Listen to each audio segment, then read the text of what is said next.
Ey Allohning rasuli, meni sizga aytadigan gaplarim bor. Eshitishingizni xohlayman. Ey Allohning rasuli, sizga vasiyatlarim bor, bajarishingizni xohlayman.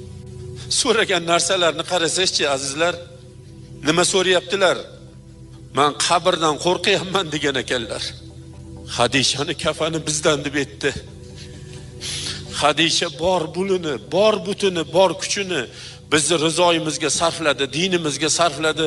Shuning uchun Hadishani kafani bizdan deb jannatdan bir kafan berib yubordi. Mana shu kafan deb Rasulullohga jannatdan kafan olib keldilar. Ey Allohning rasuli, boshqa bir insonlarni ham qabrga qo'yganingizda bu holatni qilmagan edingiz, nima uchun Hadishani tepasida turdingiz deganlarida, ey birodarlarim, qabr egasini tanimaydi, qabr Hadishani qisib qo'ymasin dedim degan ekanlar.